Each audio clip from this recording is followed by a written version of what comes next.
Eta gure osasuna bermatu behar dugula, eta orduan gogoratu musukoa eraman behar dugula eta distantziak mantentzea. Eta, bueno, behin hori esan da, pues hemen gaude, 10 urte geroago, eta 10 urte baino ez, hemen gaude erakusketan, eta duela 10 urte, udal eta foru hauteskundetarako buru belarri ari ginen, zerrendak egiten, programak diseinatzen, baina ez zen maiatzaren 5 hauteskunde hoietar arte ez genelkiela EH Bilduk aurkeztu ahal izango zela eta Espainiako epaitegiak utziko gintuzten aurkeztea.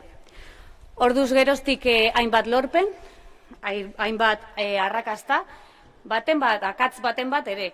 Baina, bueno, inork ezin digu ukatu errepublika eraikitzeko bidean pausu sendoak ematen ari garela. Bueno, erakusketa honekin nolabait hori saiatu gara islatzen.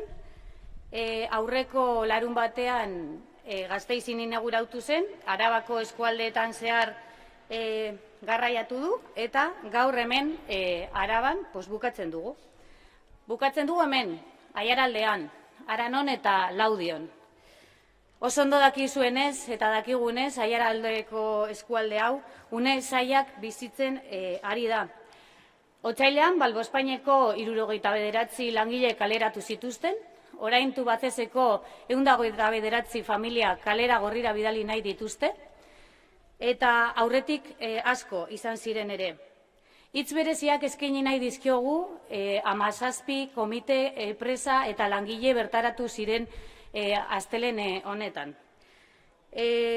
Astelehenean elkartasun erakusketa izugarria egin zen, enpleguaren defentsa eta duintasuna eskaini izan zen, eta borrokatzen jarraitzen dugula adierazina izan dugu. Langileak danok bat eginda, enpleguaren defentsa, eta gaur hemendik ere gure elkartasuna adierazi nahi diegu.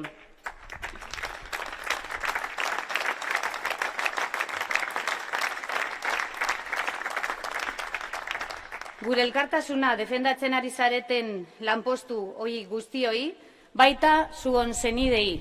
45. greba egun honetan, eramaten ari zareten zama ez delako batere makala. Egoera honi gainera gehitu behar diogu aurreikuspenak, aurreikuspen sozioekonomikoak gero eta okerrera joango direlako. Baina guzti hau ez zaigu berria egiten, Aiaraldea ahaztutako eskualdea izan da. Gurekin zorri historikoa dituzte bai herrialdeko zein erkidegoko agintariek, eta premiaz berrindustrializazio bat abian jarri behar dugu. Baina guzti horretaz hitz egiteko gaur gurekin Madrilgo Kongresuko ordezkari bat daukagu. Oskar Matute.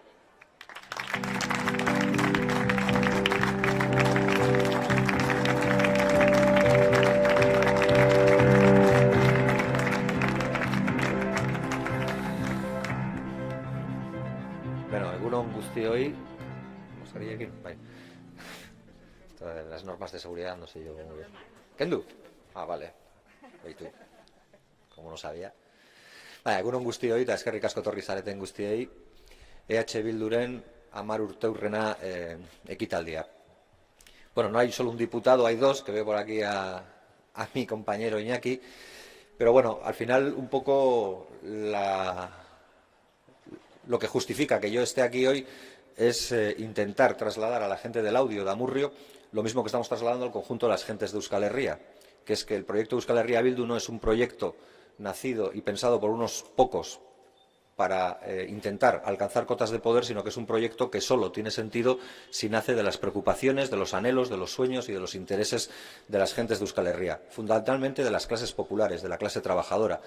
Y es por eso que tiene mucho sentido que hoy estemos aquí en Laudio, porque en estos días no solo se está sintiendo con miedo y con preocupación lo que está pasando en torno a Tubacex en Aiaraldea, en Laudio, en Amurrio, en los pueblos de alrededor, sino que yo creo que también, y eso es bueno, estáis siendo un un punto de luz para el conjunto de los y las trabajadoras de Euskal Herria, porque estáis demostrando con vuestra lucha que no estáis dispuestos a resignaros a tener un futuro más gris que este presente, porque no aceptáis que vuestras hijas e hijos tengan que vivir peor que vosotros y porque no estáis dispuestos a callar cuando veis que vuestras vidas valen menos que los beneficios de los empresarios, cuando veis que los empresarios pueden ganar dinero a expuertas, pueden tener la ayuda de las instituciones públicas para que sigan ganando dinero a expuertas y que cuando deciden expulsar a trabajadores y trabajadoras para no ver mermados sus beneficios, tienen nuevamente la ayuda de los poderes públicos para que vayan a reprimir a los y las trabajadoras a golpe de porrazo. Esa dignidad que estáis demostrando aquí, en esta comarca, es una dignidad que tiene que prender como una llama en el conjunto de Euskal Herria, porque por desgracia no será ni la primera ni la última empresa que va a ver cómo deciden poner los beneficios por delante de la dignidad de las vidas de las personas. Y por eso queríamos estar hoy aquí, porque en definitiva Euskal Herria Bildu tiene sentido como instrumento en las manos de la gente que necesita, quiere y aspira para él y para sus descendientes.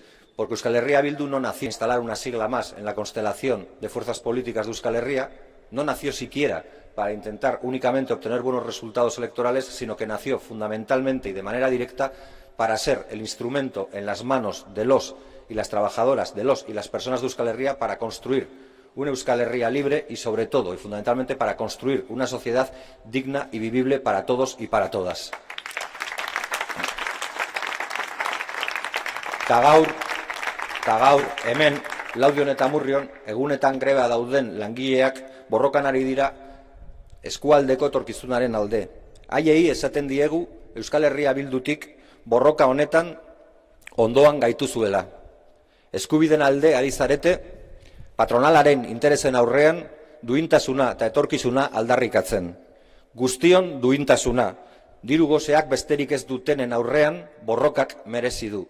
Porque, como decía algún clásico, la única lucha que se pierde es la que se abandona. Por eso, desde aquí, desde esta plaza, pero desde Aiaraldea, desde el corazón de Aiaraldea, queremos decirles a los y las trabajadoras de Tubacex, a las gentes de Aiaraldea, que pueden contar con nosotros y con nosotras, que pueden contar con la fuerza, la determinación y el empuje de Euskal Herria Bildu para conseguir que sean readmitidos, para que alguien les diga de una vez a aquellos que han decidido cómo tenemos que vivir, que nuestras vidas son nuestras y que nosotros y nosotras vamos a decidir cómo las queremos vivir. Y las queremos vivir con empleos dignos, de calidad y decentes. Así que poco más tengo que deciros, que animaros a que sigáis y que desde luego haremos todo cuanto esté en nuestra mano, tanto Iñaki como yo, como el resto de compañeros y compañeras de Euskal Herria Bildu, para que ni os sintáis solos, ni os sintáis abandonados y, por supuesto, para que volváis a vuestro puesto de trabajo, porque nadie os regala nada, porque todo lo que tenéis es vuestro.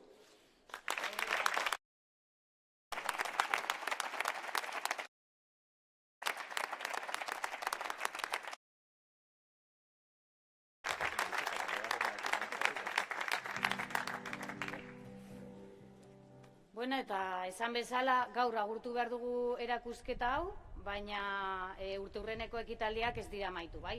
Izan ere, erakusketarekin batera dokumental bat egin dugu, eta datorren apirilaren 3an Iruñean 10 urte hauek biltzen duen dokumentala aurkeztuko dugu. Gasteizko kasuan, apirilaren 14an ikusteko aukera izango dugu, eta Laudiora 2 egun geroago helduko da, apirilaren 16an hain zuzen. Horren inguruko informazioa jasoko duzue datorren egunotan. Eta, bueno, bitartean gogoratzea, materiala daukazuela erakusketan, eta, bueno, mila esker berriz ere, eta gogoratu oraindik beste urte asko geratzen zaizkigula aurretik. Eskerrik asko.